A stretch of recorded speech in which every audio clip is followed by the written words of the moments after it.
मन्नू अपनी जेब से फूलों की माला निकालकर अपने पिता की तस्वीर पर चढ़ाने लगता है कि तभी छवि आकर उसका हाथ पकड़ लेती है। तेरा दिमाग खराब हो गया? वो पापा है तेरे। पापा है नहीं, पापा थे। तभी उनके दरवाजे पर दस्तक होती है।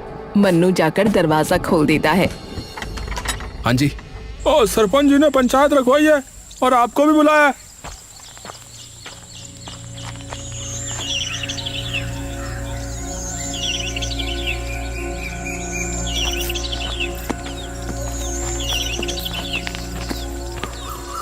सरपंच जी, हमें बाहर मत निकालिए।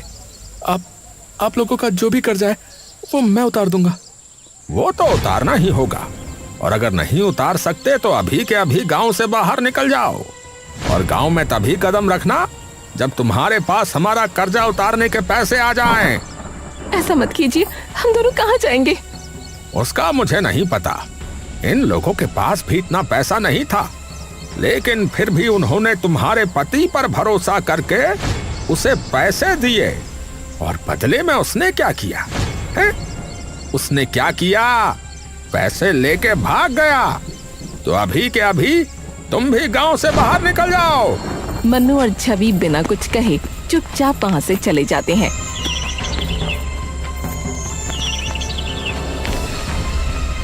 और घर जाकर अपना सारा सामान बांधकर अपना घर छोड़कर निकल जाते हैं।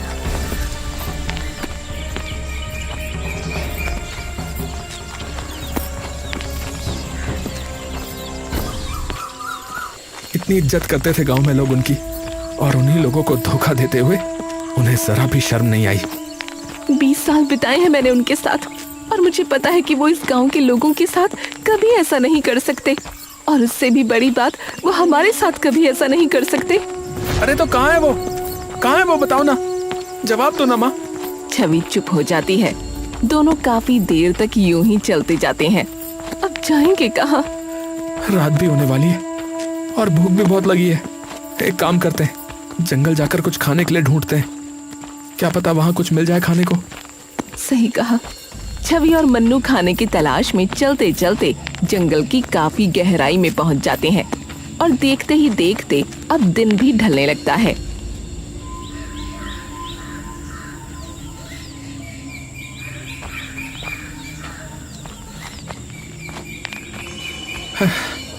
माँ, यहाँ तो ना कोई फल, ना ही सब्जी, ना ही कुछ दिख रहा है।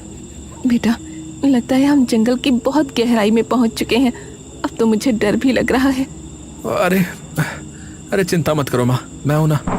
तभी अचानक पीछे से किसी की गूंजती हुई आवाज मन्नू और छवि के कानों में पड़ती है। कौन हो तुम दोनों? टिम्बा की ऐसी सख्त आवाज सुनकर मन्नू और छवि वहीं जम से जाते हैं। मैंने पूछा तुम दोनों कौन हो और यहाँ क्या कर रहे हो? मन्नू और छवि हिम्मत करके पीछे की ओर घूमते हैं, और जैसे ही वो पीछे मुड़ते हैं उन्हें दिखता है कि उनके सामने 2 लोग खड़े हैं जिनकी वेशभूषा एकदम अलग है। देखिए हम भूखे हैं, तो हम बस खाने की तलाश में यहाँ पहुँचे। तभी वो दोनों लोग एक दूसरे की ओर देखते हैं। अच्छा, आप लोग भूखे हो? जी, ये मेरी माँ है, और हम दोनों ने सुबह से कुछ नहीं खाया है। हम दोनों तो कब से जंगल में भटक रहे हैं, खाने की तलाश में। अच्छा, तो ऐसा बोलते ना, आइए हमारे साथ। ये सुनकर मन्नू और छवि के चेहरे पर कुछ शिकन सी आ जाती है। देखिए, आप लोग डरिए मत। हम लोग वेदा कबीले के लोग हैं। आपने हमारे वेदा कबीले का नाम वैसे भी सुना ही होगा, और भूखों को खाना खिलाना तो हमारे कबीले का सबसे बड़ा नियम है। तो आप बेझिझक हमारे साथ आ सकते हैं। टिम्बा मन्नू और छवि को अपने साथ घर ले जाता है। आप बैठिए, मैं कुछ देर में खाना तैयार कर देता हूँ। थोड़ी देर में ही टिम्बा खाना तैयार कर मन्नू और छवि के सामने परोस देता है। खाने की महक सूंघकर मन्नू और छवि की भूख 2 गुनी हो जाती है। वाह भाई वाह, महक तो बड़ी जबरदस्त आ रही है। अरे, आपने आज तक ऐसा खाना कभी खाया नहीं होगा। ये खाना हम अपने पूर्वजों के बनाए खास मसालों से बनाते हैं। मेरी सब्जी किस चीज की है? ये है बैंगन, और टमाटर की चटनी। छवि और मन्नू जैसे ही वो चटनी चखते हैं तभी उनकी जुबान झनझना उठती है। बैगन और टमाटर की चटनी, वो भी इतनी स्वादिष्ट। कैसे हो सकती भाई, कैसे हो सकती है? मैंने कहा था ना, और हमारे कबीले का आलू भात तो सबसे ज्यादा स्वादिष्ट है। मन्नू और छवि खुश होकर वो खाना खाने लगते हैं। थोड़ी देर बाद, वैसे आप लोग सुबह से भूखे घूम क्यों रहे हैं? और आपका घर कहाँ है? मन्नू और छवि दुख भरी नजरों से एक दूसरे की तरफ देखते हैं। क्या हुआ? माफ कीजिएगा अगर मैंने कुछ गलत पूछ लिया हो तो। नहीं, ऐसी कोई बात नहीं है, लेकिन हमारी कहानी काफी दुख भरी है। मतलब मैं कुछ समझा नहीं। दरअसल हम यहीं पास के एक गांव में रहते थे। मेरे पति राकेश कुमार की गांव में खूब इज्जत थी क्योंकि वो शिक्षक थे। लेकिन एक दिन उन्होंने सरपंची से कहकर गांव की चौपाल में एक पंचायत रखवाई, जहां वो गांव वालों के लिए एक प्रस्ताव लेकर आए थे। सरपंच जी, आप सब जानते हैं कि हमारे खेतों की सबसे बड़ी परेशानी सिंचाई है। कभी बिजली समय पर नहीं आती, और जब डीजल वाली मोटर चलाते हैं तो हर महीने तेल में हजारों रुपए लग जाते हैं। ऊपर से मोटर खराब हो जाए तो अलग खर्चा। अब बात तो तेरी ठीक है राकेश, पर अब तूने ये मुद्दा उठाया क्यों है भाई? तेरा आखिरकार प्रस्ताव है क्या? देखिए सरपंच जी, मेरा मुद्दा है सोलर पैनल का। अगर हम सोलर पैनल लगवाते हैं तो सालों तक ना बिजली का बिल आएगा, ना तेल का खर्चा, और जब चाहो तब पानी भी मिल जाएगा हमें। ये सुनकर गांव के सभी लोग हैरान हो जाते हैं। हैं? अरे भाई, ये सोलर पैनल आखिर क्या है भाई? और आखिर ये कैसे काम करता है? देखिए, सोलर पैनल एक तरीके का यंत्र है जो कि रोशनी को, यानी कि जो धूप आती है ना, उसको बिजली में बदल देता है। अरे भैया, अरे ये तो बड़ी चमत्कारी चीज है फिर तो। पर ये हमें मिलेगी कैसे भैया? उसकी चिंता आप लोग मत करो, वो सब आप मुझ पर छोड़ दो। लेकिन इस आधुनिक सुविधा के लिए थोड़ा पैसा लगेगा, जिसमें सभी गांव वालों को मेरी मदद करनी पड़ेगी, और इसीलिए मैंने अभी पंचायत को इकट्ठा किया है। अब कितना पैसा लगेगा? लगभग 8 से 10 लाख रुपए लगेंगे। ये सुनकर सभी गांव वाले थोड़ी देर के लिए हैरान और परेशान हो जाते हैं। देखो भाई, इस गांव में लगभग सभी लोग खेती बाड़ी का काम करते हैं, तो ये साधन सिर्फ एक इंसान के नहीं बल्कि पूरे गांव की प्रगति के लिए बहुत काम आएगा। आप सब लोगों को तो पता ही है कि हमारे गांव में बिजली की सुविधा कैसी है। 24 घंटे में से मुश्किल से शायद 8 घंटे भी बिजली नहीं आती होगी। तो बताओ, ऐसी हालत में किसान अपने खेतों की सिंचाई कैसे करेंगे जब मोटर ही नहीं चलेगी? तो इसलिए ये सोलर पैनल सबके बहुत काम आएगा। मेरी जान पहचान में एक दोस्त है जो तुरंत इसका इंतजाम करवा देगा। सभी गांव वालों को उन पर भरोसा हो गया और उन्होंने मिलकर राकेश जी को 10 लाख रुपए दे दिए। पर किसी को भी ये भनक नहीं थी कि वो सारा पैसा लेकर भागने वाले हैं। क्या वो पैसे लेकर भाग गए?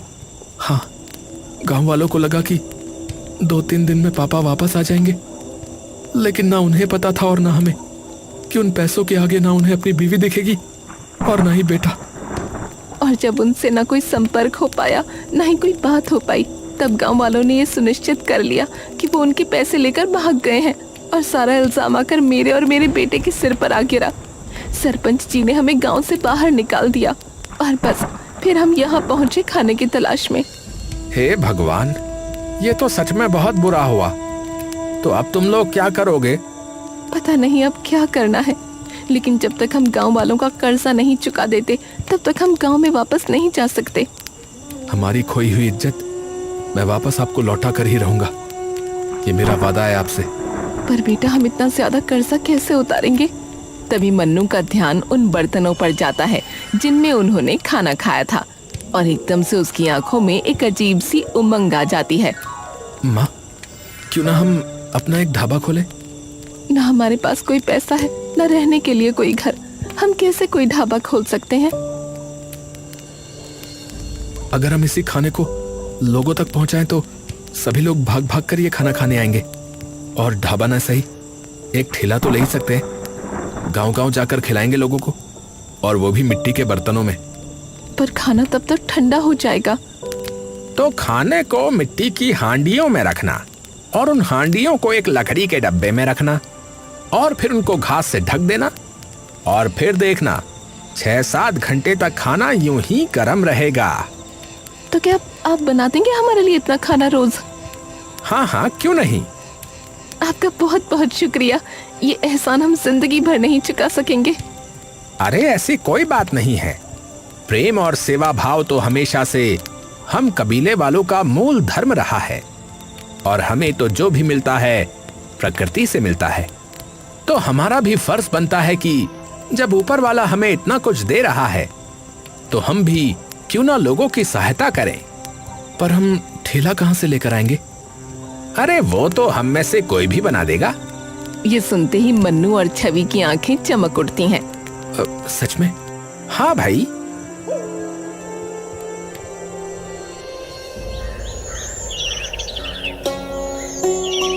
कुछ ही दिनों में टिम्बा उनके लिए ठेला बनाकर तैयार कर देता है।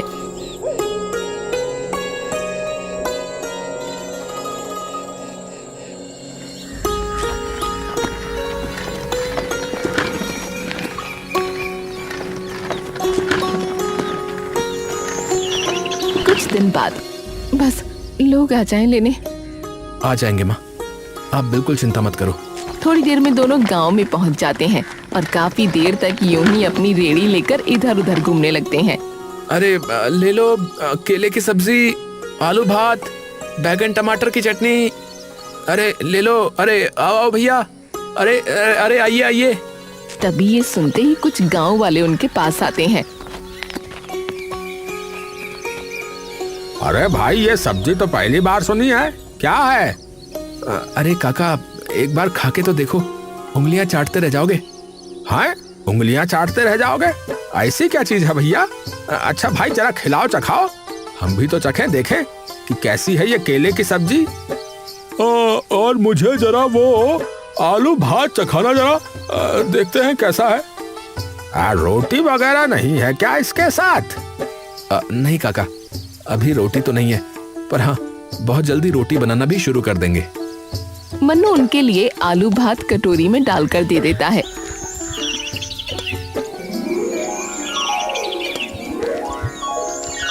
और जैसे ही वो लोग आलू भात चखते हैं तभी उनकी आंखें एकदम से बड़ी हो जाती हैं।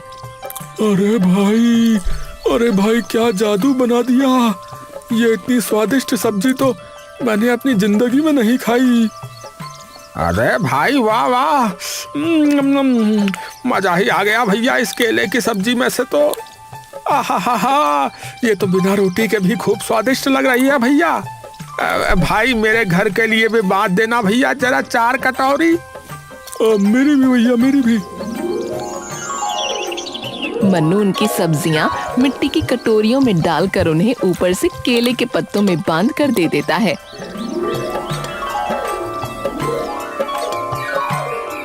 अरे वाह, तुम तो बिल्कुल सारी चीजें एकदम प्राकृतिक तरीके से देते हो। बिल्कुल काका। तो कैसा रहा पहला दिन? अब इतनी बिखरी तो नहीं हुई जितनी सोची थी, पर हाँ, आपके हाथों का बना खाना जिसने भी खाया वो उंगलियां चाटता रह गया। कोई बात नहीं बेटा, आज तो पहला दिन था ना, धीरे धीरे करके भगवान की दया से बढ़िया चल जाएगा काम। अगले दिन एक और बार फिर मन्नू और छवि अपना ठेला लेकर उसी गांव में पहुंचे। लेकिन अब की बार जैसे ही लोगों ने उनका ठेला देखा तो उनके आसपास काफी सारी भीड़ जमा हो गई। अरे भाई, हम तो तुम्हारा इंतजार कर रहे थे कब से, हैं कि आओगे। और भैया, जब से तुम्हारे हाथों की बनी सब्जी खाई है मैं तो भूल ही नहीं पाया भैया उसका स्वाद। तो भाई ऐसा है कि मेरे लिए तो भैया आलू भात की पूरी हांडी कर दो भैया। हाँ। अरे बहन जी, आपके हाथों में तो जादू लगता है। मैं तो कल अपने पति पर गुस्सा हो गई कि इतनी से क्यों लाए, तो मेरी भी एक पूरी हांडी कर देना। हाँ, धन्यवाद बहन जी, पर मैंने ये नहीं बनाया, किसी और ने बनाया है। ये बेदा कबीले वालों का पुश्तैनी खाना है। अरे वाह! और देखते ही देखते यूं ही शाम होने से पहले पहले मन्नू और छवि के ठेले से सारा खाना खत्म हो जाता है।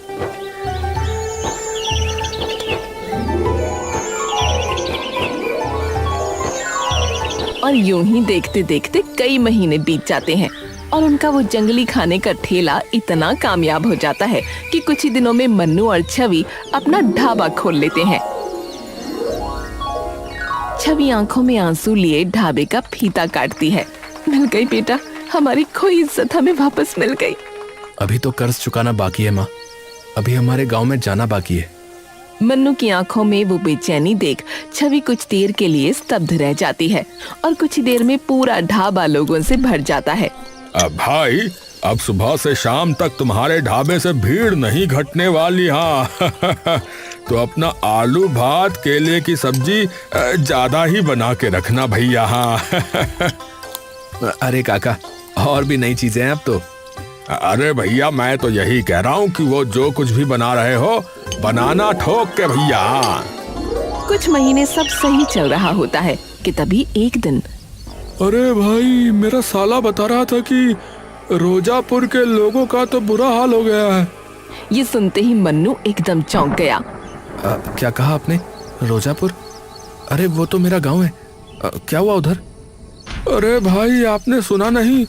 वहाँ तो बाढ़ आई है, बहुत जबरदस्त। सभी लोगों के खेत डूब गए हैं और कई लोगों के तो घर भी चले गए भैया। ये सुनते ही मन्नू एकदम से चौंक गया और तुरंत अपनी माँ के पास दौड़ता हुआ गया, जो रसोई में टिम्बा के साथ खाना बना रही थी, और उन्हें सारी बात बताई। उन लोगों की मदद करनी होगी माँ, लोग पता नहीं कैसी हालत में होंगे इस वक्त। पर हम क्यों जाएं? जब हमारा ऐसा हाल था तब किसी ने भी आकर पूछा हमसे कि हम कैसे हैं, और किसी ने भी रोकना नहीं चाहा जब सरपंच जी हमें गांव से बाहर निकाल रहे थे। माँ, पर आप ये भूल गई कि जब हमें जरूरत थी तो टिम्बा भैया ने भी तो हमारी मदद की थी। तो जब भगवान हमें इतना दे रहा है तो हमारा भी फर्ज बनता है कि उनके बनाए लोगों की मदद करें। और मैं मानो चाहे ना मानो, नुकसान तो उनका हुआ था। पापा उनके भी पैसे लेकर भागे थे, तो उनका गुस्सा होना गलत नहीं है। काकी बात मन्नू ठीक कह रहा है। आप और मन्नू जाओ, मैं हूं ना यहाँ। छवि सुनते ही कुछ देर के लिए शांत हो जाती है। ठीक है। छवि और मन्नू तुरंत अपने गांव की ओर निकल जाते हैं और दोपहर तक वो अपने गांव में पहुंच जाते हैं।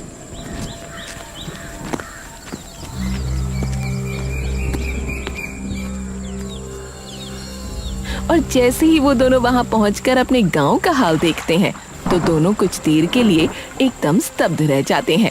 गांव के चारों ओर शोक का माहौल होता है। गांव का हर खेत बाढ़ में डूब चुका होता है। सब लोग कहाँ हैं? शायद चौपाल में बैठे होंगे। मन्नू और छवि तुरंत चौपाल चले जाते हैं।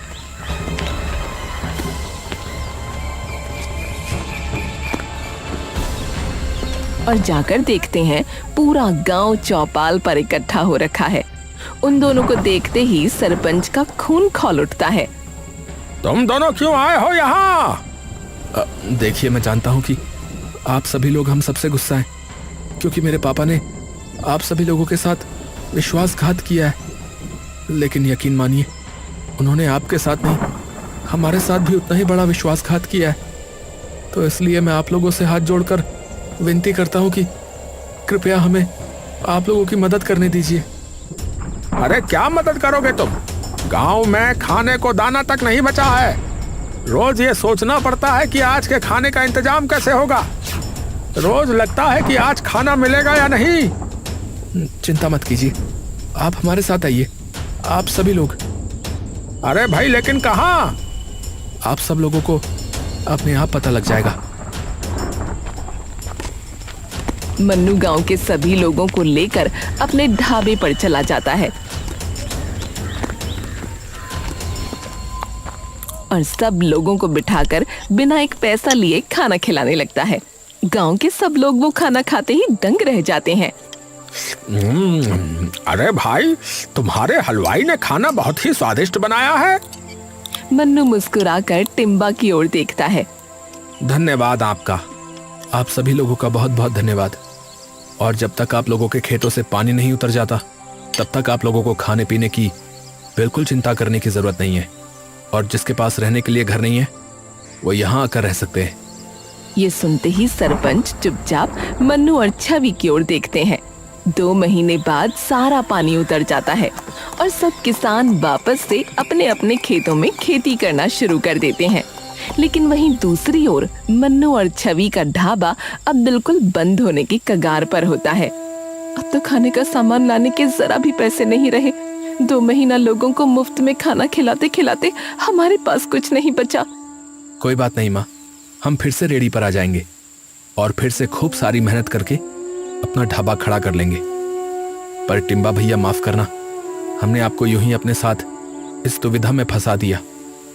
अरे मैंने क्या कहा था कि सेवा धर्म ही सबसे बड़ा धर्म है, हम वेदाओं का। तभी एक पुलिस जीप आकर रुकती है। उसमें से एक इंस्पेक्टर उतरता है और उनके पास आता है। क्या आप लोग राकेश कुमार के परिवार से हैं? छवि घबराकर सर हिला देती है। जी मेरे पापा हैं, पर क्या हुआ? इंस्पेक्टर धीरे से एक थैला मन्नू के हाथ में दे देता है। मन्नू खोलकर देखता है तो उसमें बहुत सारे पैसे होते हैं। ये क्या है? ये वो पैसे जो आपके पापा ने गांव वालों से लिए थे। क्या? मैं कुछ समझ नहीं पा रहा। वो तो पैसे लेकर भाग गए थे ना सर? नहीं, वो पैसे लेकर भागे नहीं थे। दरअसल जिस दोस्त पर उन्होंने सोलर पैनल लाने के लिए भरोसा किया था उसने राकेश जी से पूरे पैसे ले लिए और फिर गायब हो गया। और फिर राकेश जी हमारे पास आए और उन्होंने हमें सारी बात बताई। उन्होंने कहा था वो गांव वापस खाली हाथ नहीं जा सकते। तो पर हमें उस इंसान के बारे में कुछ पता नहीं लग पाया, तो उन्होंने कई जगह जाकर उस आदमी के बारे में जानकारी इकट्ठी करनी शुरू कर दी और आखिरकार हमें फोन करके उसका ठिकाना बताया। हम तुरंत वहां पहुंचने के लिए निकले, लेकिन उससे पहले ही उन लोगों को पता लग गया कि राकेश जी ने पुलिस को खबर कर दी है। इंस्पेक्टर कुछ पल के लिए रुकता है और अपनी टोपी सर से उतार लेता है। जब हम पहुंचे तब तक बहुत देर हो चुकी थी। हम उन ठगों को तो पकड़ पाए, लेकिन राकेश जी को नहीं बचा पाए। उन लोगों ने राकेश जी जैसे कई लोगों को ठगा था, तो उन्हीं की वजह से आज न जाने कितने लोगों को उनके हक के पैसे मिले हैं। राकेश जी भागे नहीं थे, वो लड़ रहे थे। ये सुनते ही मन्नू और छवि वहीं बिखर जाते हैं और फूट फूट कर रोने लगते हैं। अरे अरे संभालो संभालो आप दोनों खुद को। वो भी ऊपर खुश नहीं होंगे आपको ऐसी हालत में देखकर। मैं उनका बेटा कहलाने के लायक नहीं हूं। न जाने क्या क्या भला बुरा बोल दिया अपने ही पिता के बारे में। आप सही थी माँ। तभी टिम्बा उन दोनों को संभालने लगता है। सबसे पहले तो आपको उनकी इज्जत और उनका सम्मान वापस दिलाना होगा उन्हें। ये सच सभी गांव वालों को बता करके। इंस्पेक्टर साहब, क्या आप खुद उन्हें ये बात बता देंगे? जी बिल्कुल। वो सब लोग गांव जाते हैं और उन्हें सारी बात बता देते हैं, जिसे सुनकर सारे गांव वाले भावुक हो जाते हैं। अरे एक बेटा है जिसने हमें बिना कुछ कहे 2 महीने तक खाना खिलाया, इतने लोगों को रहने के लिए छत दी, और एक बाप था जिसने हमारे पैसों के लिए अपनी जान दे दी। और हमने क्या किया? इन पे शक, इन्हें गांव से बाहर निकाल दिया। अरे माफ कर देना मन्नू बेटा, हमें माफ कर देना। मन्नू वो पैसे सरपंच जी को दे देता है। ये आप सभी के पैसे। ये अब तेरे हैं बेटा, इससे तू अपना ढाबा खोल नया। मन्नू चौंक कर उन सभी लोगों को देखता है और छवि चुपचाप ऊपर आसमान की ओर देखने लगती है। हमें बचाने के लिए शुक्रिया, और मुझे अकेला छोड़ जाने के लिए मैं जिंदगी भर माफ नहीं करूंगी। आप चाहे मुझे ऊपर आने के बाद कितना ही मनाने की कोशिश करो। कुछ ही दिनों में मन्नू अपना ढाबा अपने गांव में फिर से खड़ा कर देता है। पर अब की बार ढाबे का नाम होता है राकेश ढाबा।